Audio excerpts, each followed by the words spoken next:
Hi class, welcome again to another session on rehabilitation engineering. So now that we have discussed all the calipers, let us move on to discuss some prosthetic devices. So like I said, prosthesis is a device that structurally and functionally replaces an organ, right? Orthotics would just augment the function of an existing organ. Prosthesis will completely replace it. So, if prosthesis is an external device, such as a prosthetic limb, then it is expected that the device is cosmetically appealing too, because you do not want someone to, look robotic, right? Even though they might have a robotic arm, but they would want to look as human as the next person, right? So, it has to be cosmetically appealing. So people who fabricate prosthetic devices are called as prosthetists. So we have come across them as one of the team members while we were formulating our rehabilitation team, right? The very first unit. And prosthesis is often prescribed by the physiatrist, right? So there are following points that should be considered while prescribing a prosthetic limb.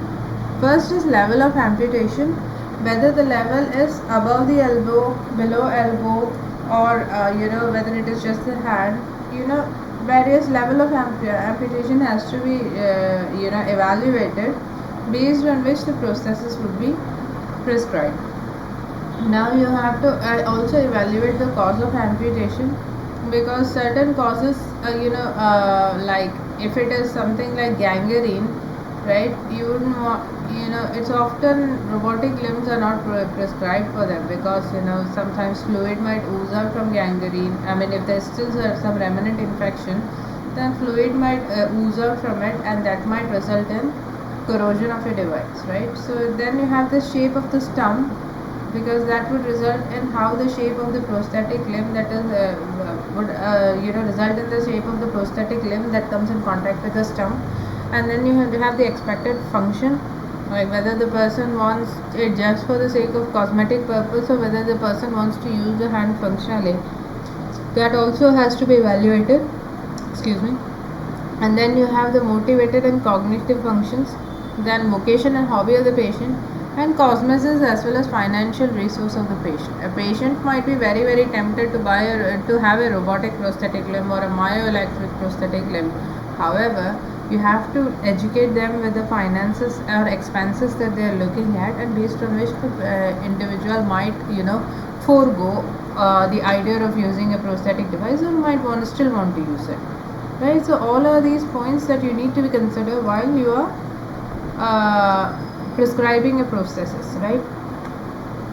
So what are the outcome of prosthesis? For example, what is the user expecting from prosthesis, right? So there is a level 0. So if the patient is if the patient has minimal ability to transfer and walk safely, like if the patient is literally confined to the bed, then the prosthesis will have minimal use. They're not going to have quite a lot of they're not going to have quite a lot of functional tasks, doing functional tasks using the prosthetic device. So something that is just for cosmetic purpose can be prescribed for such patients. So level 1 are patients who have the ability to walk at ground level with constant pace, right? So these are patients who can locomote within the home, like as long as there is a flat surface to walk, they are happy to locomote. So the level 2 is the patient who has the ability to cross architectural barriers and move around the society and home quite freely. So when I say architectural barriers, it can be it can be something like like crossing a bump in the road, or some structure, there's some protrusion while they're walking around the house.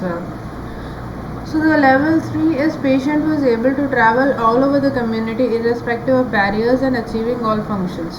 Such patients would be prescribed more advanced prosthesis, because they are leading an active life, and this the amputation is the only cause that is hampering them from performing all their routine activities. So they would be given a more functional prosthesis rather than one for cosmetic purpose, right? And finally the athletes who perform above normal demand, such that running, climbing, and swimming, or Paralympians, right? So they will be given prosthesis that will facilitate the activity that they're doing, the athletics that they're doing. It is running, swimming. You've got those blade limbs, right? Like Oscar Pistorius used to use, and so on. Not just him. There are many other runners, but it's just his name that comes to my mind. But then also you have like prosthesis, myoelectric arm that can facilitate climbing, or myoelectric limb that can facilitate climbing. And for swimming also people have used prosthetic limbs. So I think that's all I need to speak about introduction to prosthesis. We shall dig deeper into the types of prosthesis in the next video. I hope you take care till then.